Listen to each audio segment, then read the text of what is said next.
오늘도 주님과 함께 살면서 주의 말씀 앞에 서게 되어 여러분 모두 주의 이름으로 축복합니다. 하나님 말씀은 요한복음 6장 35절입니다. 예수께서 이르시되 나는 생명의 떡이니 내게 오는 자는 결코 줄이지 아니할 터이요 나를 믿는 자는 영원히 목마르지 아니하리라. 아멘. 오늘은 생명의 떡이란 주제로 말씀을 같이 나누도록 하겠습니다. 성경은 예수 그리스도에 대한 책입니다. 그리고 예수 그리스도 안에 영생, 생명이 있다라고 정확하게 우리에게 알려주고 있어요. 아들이 있는 자는 생명이 있고 하나님의 아들이 없는 자에게는 생명이 없느니라. 그래서 우리가 생명을 얻는 것은 바로 이 아들을 믿음으로 우리가 생명을 얻고 뿐만 아니라 하나님의 자녀가 되는 권세를 주신 것이에요. 이 땅의 권세가 아니라 하나님 나라의 권세, 영원한 하나님의 자녀가 되는 귀한 은혜를 우리에게 주신 것, 이것이 복음이고 우리에게 주신 하나님의 은혜입니다. 요한복음은 사건보다 그 사건의 의미를 더 정확하게 또 우리에게 자세하게 설명해 주는 것들이 있습니다. 오늘 우리가 보게 되는 6장은 긴 장이에요.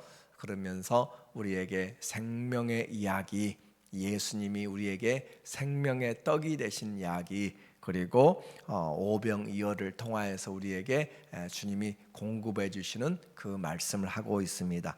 떡을 먹어야 사는 거예요.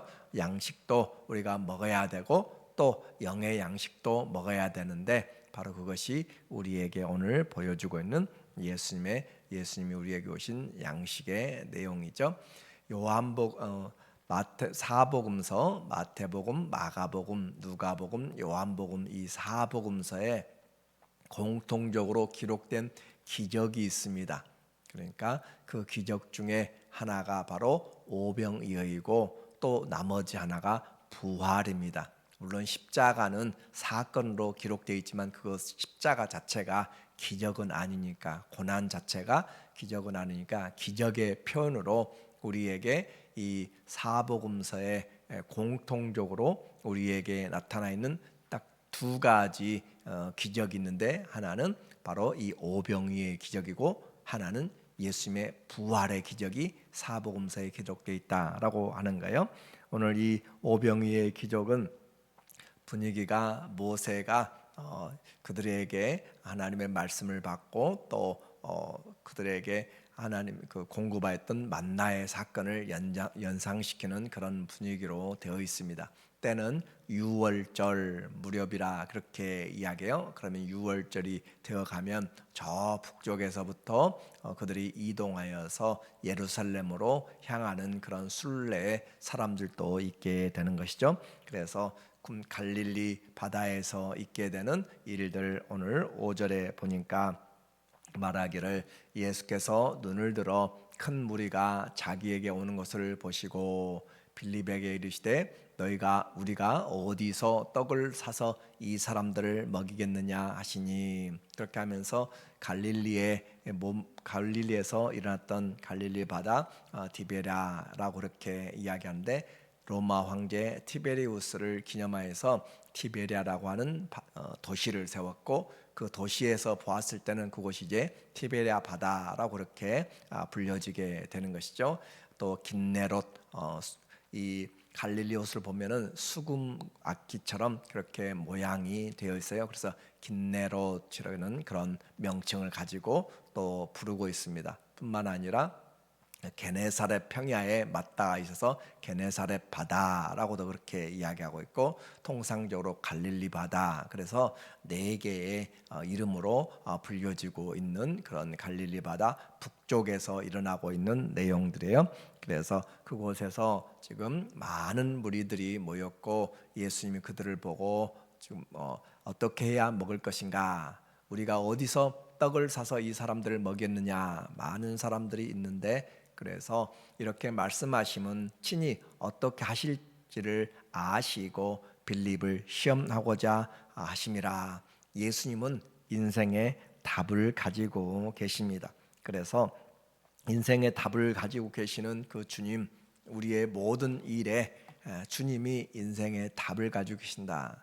시험이 와도 그 시험에 답이 있으면 우리가 일어날 수가 있는 거잖아요. 아무리 질병이 걸려도 치료할 약이 있다면 걱정할 필요가 없는 거예요.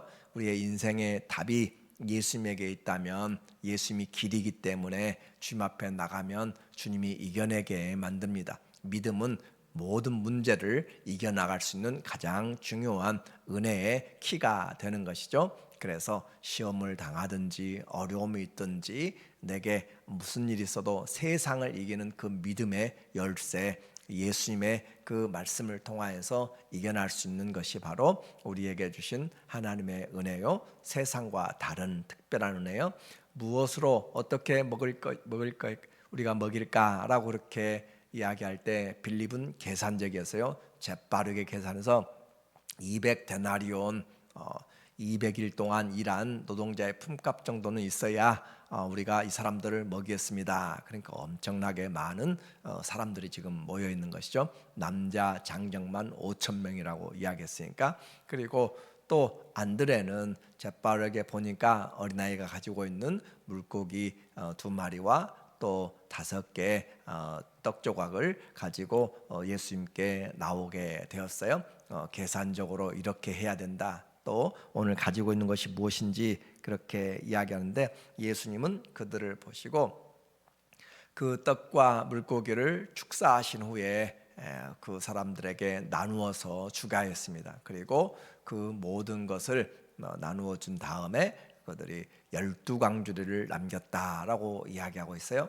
아무리 생각해도 있을 수가 없는 이 기적이 나누어주면 나누어준 대로 계속 비지 않고 공급되는 그것이 바로 오늘 오병이에서 나타나고 있습니다. 놀라운 은혜예요. 충분하게 먹고 남았습니다. 그래서 이 사람들은 이 사건을 잊어버릴 수가 없었어요. 그래서 예수님을 억지로 임금으로, 이 예수님을 우리의 임금으로 세우면 우리의 먹고 사는 일은 해방된다라고 그렇게 생각했지만, 예수님은 그와 같은 일에 제자들과 또 백성들을 배태워서 빨리 보내시고 산에서 혼자 기도하시죠. 예수님이 이 땅에 오신 것은 우리에게 이 땅에서 물질적인 것을 공급하는 그런 임금으로 그렇게 오신 것이 아니라 우리에게 영원한 생명을 주시려고, 더 풍성한 영원한 양식을 주시려고 우리에게 오셨기 때문에 제자들이 그 일에 부안해동하지 않도록 빨리 배태워서 보냈습니다. 그런데 그 배태우고 보내고 난 다음에 다음 날 아침에 이 사람들은 집에 가서도 잊을 수가 없었어요. 정말 어떻게 말도 안 되는 조그마한 그런 쟁반에 있던 것을 가지고 그 수많은 사람들이 먹었을까? 그리고 그것도 배부르게 먹었다. 먹어도 배가 부르면서 남아있는 것을 보면서 야, 가자, 다시 가자, 예수님을 다시 만나자라고 생각하면서 그들이 다시 예수님을 찾기 시작했습니다. 예수님이 어디 계실까? 이리저리 찾고 소문하다가 결국 예수님이 계시는 그 집이죠, 선교센터라고 할 수 있는 가버나움으로 몰려들기 시작하였어요. 그래서 24절에 보니까 무리가 거기에 예수도 안 계시고 제자들도 없음을 보고 곧 배들을 타고 예수를 찾으러 가버나움으로 가서, 가버나움 마을은 그렇게 큰 마을이 아니에요.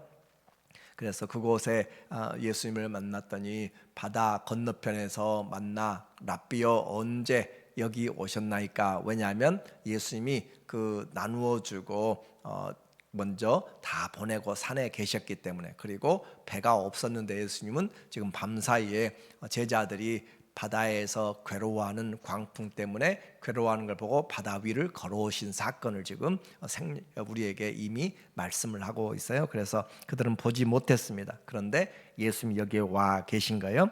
주님 그들의 마음을 아셨어요. 그들이 왜 지금 이곳까지 왔는지. 그들은 배부르고 또 그들을 도와줄 그 사람을 찾아서 온 것이죠. 26절에 보니까 말하기를 예수께서 대답하여 이르시되 내가 진실로 너희에게 이르노니 너희가 나를 찾는 것은 표적을 본 까닭이 아니요 떡을 먹고 배부른 까닭이다. 표적은 우리에게 세메이온, 그래서 주의 말씀을 성취하는 것을 우리에게 이야기한다고 그랬어요. 그런데 기적으로 단순히 내가 먹고 배부른 것으로 그들이 지금 만족하여서 예수님의 중요한 메시지가 27절에 나오죠.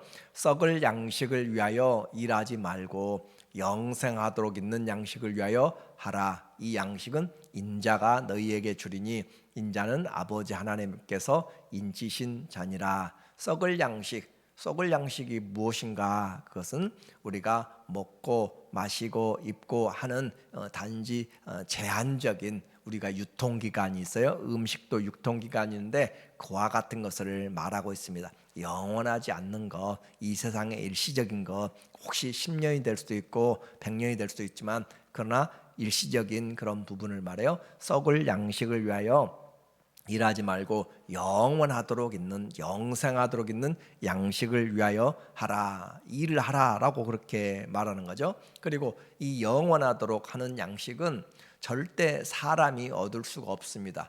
이 양식은 인자가 너희에게 주리니, 하나님이 주셔야만 영원한 양식을 얻을 수 있다라고 하는 그 출처가 분명한가요? 사람으로서는 영원한 것을 얻을 수가 없고 오직 하나님의 아들, 사람의 아들이신 예수님이 주셔야만 우리가 영원한 양식을 얻을 수가 있다. 이 인자는 하나님 아버지께서 인을 자라. 자, 우리가 여기에서 썩을 양식과 영생하도록 있는 양식 두 가지를 지금 우리에게 말했는데, 이런 동일한 내용을 갈라디아서 6장 8절에 보면 자기의 육체를 위하여 심는 자는 육체로부터 썩을 것을 거두고 그랬어요. 자기의 육체, 그러니까 썩을 양식을 더 구체적으로 무엇인가라고 생각해 본다면 우리에게 말하기를, 썩을 양식은 자기의 육체를 위하여 심는 자는 육체로부터 썩어질 것을 거두고, 성령을 위하여 심는 자는 성령으로부터 영생을 거두리라. 그러니까 육체를 위하여 심는 것이 썩을 양식이다라고 정확하게 이야기하는 거죠. 유통기간 있는 것, 제한적인 것. 그래서 자기 육체를 위하여 심는 것이 썩을 양식을 위하여 심는 것이고, 영생하도록 있는 것이 바로 성령으로 우리에게 심어지는 것이다라고 말씀을 했어요. 이제 주님은 이와 같은 사건을 통하여서 썩을 양식으로 살지 말고 영생하도록 있는 그 양식을 위하여 살라고 했는데, 무엇이 썩지 않을 인생 양식인가라고 하는 거예요. 삶의 목적이 달라졌습니다. 인생의 목적이 달라진 것이에요. 무엇을 우리가 해야 될, 그 양식을 위해서 무슨 일을 할 것인가, 그렇게 일에 초점을 맞출 때 예수님은 그 일이 무엇인지 밝히 말씀하세요. 29절에 우리가 양식을 위해서 해야 될 일입니다. 예수께서 대답하여 이르시되 하나님께서 보내신 일을 믿는 것이 하나님의 일이니라 하시니. 정확하게 우리가 뭘 해야 될 것인가? 하나님의 보내신 일을 믿는 것이 일이다. 오늘 우리가 믿음 하면은 그냥 가볍게 생각할 수 있어요. 그러나 믿는 것이 일이다라고 하는 것은 그만큼 이 믿음이 중요한 것이고, 믿음이 역사하는 것이고, 믿음이 환경을 바꾸는 것이에요. 기도도 일하는 것입니다. 나가서 몇 시간 일하는 것도 중요해요. 그러나 그 일들이 효과를 내기 위해서, 그 일이 헛되지 않기 위해서 그렇게 기도하고 행하는 것은 너무나 중요한 것이에요. 그래서 믿는 것이 일이다. 우리가 예수님을 믿는 것 작은 일이 아니라 가장 큰 일이고 가장 시급한 일이고, 그럴 때 이 믿음이 우리에게 양식을 가져다 줍니다. 믿는 것이 일이라는 사실을 생각한다면 우리는 열심히 지금도 일하고 있는 것이에요. 믿음이 일하는 것이고, 그 믿음으로 하나님께서 우리에게 예수 그리스도를 증거해 주시는 것이죠. 성경은 예수님을 증거한다고 했습니다. 하나님이 보내신 메시아를 믿는 것, 이것이 일이다. 그리고 예수님이 이제 오병이어의 사건을 우리에게 설명을 해주기 시작해요. 32절에 보니까 모세도 예수님을 증거한 것이죠. 예수께서 이르시되 내가 진실로 너희에게 이르노니 모세가 너희에게 하늘로부터 떡을 준 것이 아니라 내 아버지께서 너희에게 하늘로부터 참 떡을 주시나니, 모세가 준 것은 일시적이다라고 하는 것이고, 심지어 이 성경의 표현을 하면 썩을 양식이었다. 먹었지만 다음 날 또 필요하게 되는 것들이죠. 그래서 참떡을 주시나니 하나님의 떡은 하늘에서 내려 세상에 생명을 주는 것이니라. 하나님이 주시는 참떡은 하늘에서 내려 세상에 생명 주는 떡. 그러므로 본질은 하나님이 생명을 주신다는 것이죠. 이 떡이 누구인가 무엇인가 34절에 답을 하고 있어요. 그들이 이르되 주여 이 떡을 항상 우리에게 주셔서 예수께서 이르시되 나는 생명의 떡이니 내게 오는 자는 결코 줄이지 아니할 터요 나를 믿는 자는 영원히 목마르지 아니하리라. 이 생명의 떡 안에 생수까지도 포함되어 있는 말씀을 하고 있어요. 내게 오는 자는 영원히 결코 줄이지 아니할 것이요. 예수님 안에서는 만족감이 있고 하나님이 공급하시는 은혜인 것이죠. 모병이를 통하여서 생명의 풍성한 공급자인 것을 이미 말씀하신 것처럼 오늘도 주님 앞에 나오는 자에게 내게 오는 자는 결코 줄이지 아니하고 가란 자, 심령이 상한 자, 목마른 자 값없이 다 내게 오라. 내가 너희에게 젖과 꿀을 또 물을 생수를 너희에게 값없이 주리라 라고 하시는 주님이요, 나를 믿는 자는 영원히 목마르지 아니하리라. 그러나 내가 너희에게 이르기를 너희는 나를 보고도 믿지 아니하였도다 하였느니라. 나는 생명의 떡이라는 것을 동화에서 예수님이 바로 그분이시다라고 하는 에고 에이미라고 하는 헬라어의 구조라고 했어요. 하나님에 대하여서만 사용할 수 있는 그 구조인 것이죠. 내가 누구이다. 나는 부활이요 생명이니. 이것은 출애굽기 3장 14절에서 나는 여호와라 스스로 있는 자라라고 했던 그 말과 동일한 구조인 것이에요. 그러므로 예수님이 누구인가? 나는 생명의 떡이다라고 하는 헬라어의 에고 에이미를 본다면 이 유대인들은 깜짝 놀라게 되는 것이고 이분이 바로 그 하나님이다. 믿음이 있는 자는 그렇게 볼 것이고 믿음이 없는 사람은 신성 모독죄로 그를 핍박하게 되고 죽이려 할 것이에요. 예수님이 생명의 떡입니다. 영원할 양식이죠. 이 예수님이 오셔서 이루신 일이 바로 하나님의 뜻을 이루어내는 것, 생명 주는 일. 39절에 아버지의 뜻이 곧 예수님의 뜻입니다. 나를 보내신 이의 뜻은 내게 주신 자 중에 내가 하나도 잃어버리지 않냐고 마지막 날에 다시 살리는 이것이라. 아버지의 뜻을 행하러 오셨고 그 뜻은 바로 생명 주는 일. 40절에 내 아버지의 뜻은 아들을 보고 믿는 자마다 영생을 얻는 이것이니 마지막 날에 내가 이를 다시 살리리라 하시니라. 예수님을 믿는 자 영생을 얻고 또 이것이 바로 하나님의 뜻이다라고 말씀하고 있어요. 예수를 믿으면 우리 인생의 갈증이 해결이 됩니다. 만족함이 됩니다. 썩을 양식이 아니라 우리 영생하도록 있는 양식을 위하여서 하나님의 뜻은 이제 거창한 것이 아니고 하나님의 일은 내가 무엇을 큰 업적을 남기는 것이 아니라 바로 하나님이 보내신 자 예수님을 믿는 것이 하나님의 일이다라고 이야기를 했고 그것이 영원한 양식이라고 했습니다. 믿음이 일한다고 생각한다면 오늘 우리는 정말로 썩을 양식이 아니라 열심히 믿음으로 영생하도록 있는, 그래서 주님 앞에 나오는 자 들어오는 자 계속 들어오고 나가면서 생명을 얻되 풍성히 얻게 되고 예수님이 양의 문이니라고 이야기하면서 우리에게 생명의 공급자 되심을 말씀하고 있습니다.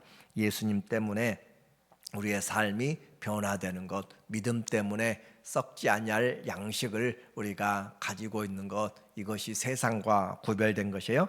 우리는 지금 잘 그것을 알지 못하지만 우리의 영혼은 바로 살리는 것은 영이니 주님이 이제 요한복음 6장 63절에서 말씀하게 될 것이에요. 어떻게 먹고 마심으로 구원을 얻을 것인가? 믿으면 산다고 했습니다. 예수님을 믿으면 우리의 생명이 살고 영원히 죽지 않는다. 오늘도 우리의 양식이 무엇인지, 내가 먹고 마실 양식이 바로 예수님을 믿는 것, 믿음이 없이는 하나님을 기쁘시게 하지 못하나니 하나님께 나간 자는 반드시 그가 계신 것과 자기를 찬자들에게 상 주신이심을 믿어야 한다. 믿음은 보이는 것들이 아니라 보이지 않는 것들에 대한 증거이기 때문에 오늘도 우리에게 기록된 말씀, 예수님이 성경이 예수님을 증거하고 있고 그 말씀을 믿음으로 오늘도